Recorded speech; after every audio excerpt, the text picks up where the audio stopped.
Good morning! Sa payo ni Kuya Emma, ang purpose of this video is sa mga nagtatanong sa akin, just to share you, kung anong aside from JobStreet or Facebook, saan ka pwedeng mag-apply. So, isang link, isang app na pa pwede. Usually, dito po ako na-hire kay Accenture. Usually, hindi ako nag-apply. I was also messaged from the recruiter. And then, I'm gonna show to you kung paano mag-apply dito sa information.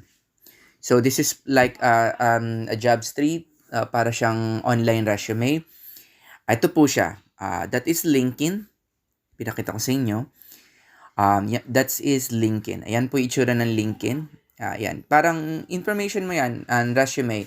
Nilagay mo lang yung work experience mo. And then, lahat ng, para siyang resume. Kasi automatically, mapapansin nyo dito, may mga nagbi-view sa inyo. Ayan. Ayan, makikita nyo kung sino yung mga nag-view. Na-view yung profile mo ng mga Accenture, and then lalabas ito yung mga available work where you can actually apply for it. So, yan, makikita nyo din dito. And then you can, once you click that, lalabas lahat ng available job. So, mas madali siya. At the same time, may message siya like that. May mga messages, ayan. Ayan.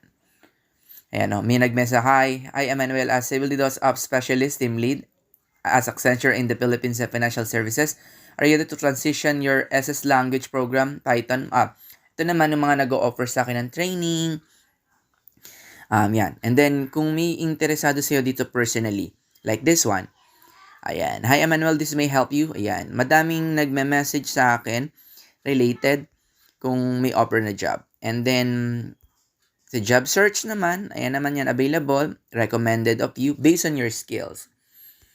Ayan po yun guys. Shinare ko lang. And then, ano itsura ng LinkedIn?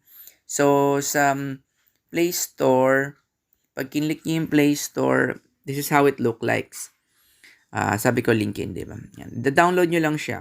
Ayan, mismo. Ayan, since naka-download na sa akin, update ko lang. Ayan, ito yan mismo. Halimbawa, i-upload nyo lang. And then, pwede na kayo mag-create. You can actually link it.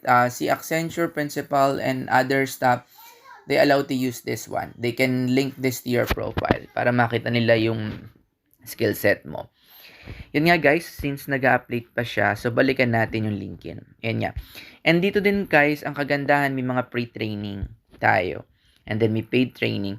So, pag pinlik nyo yan guys, alimbawa, yan ba yan? Sa My Network, ayan, dito naman pwede ka mag-add ng friends, and then may mga followers na tinatawag dito. Alam niyo na guys, kaya siya nawala kasi nag-update siya. Ayan, nag-install kasi siya. Ayun guys, upload nyo lang siya para sa, kung gusto nyong mapapadali yung work nyo. Kasi dito mostly more on virtual application guys. Mas madali yung pag-a-apply. Pwede to sa newbie, pwede to sa mga fresh graduate, pwede sa lahat. And then, kapag nakita nila nagmamatch yung profile mo, make sure po na kompleto with picture, sila mismo ang kukontak sa inyo. Yun po ang advantage ng having a LinkedIn. I hope you learned something from this. Thank you for watching the Payo ni Kuya Emma.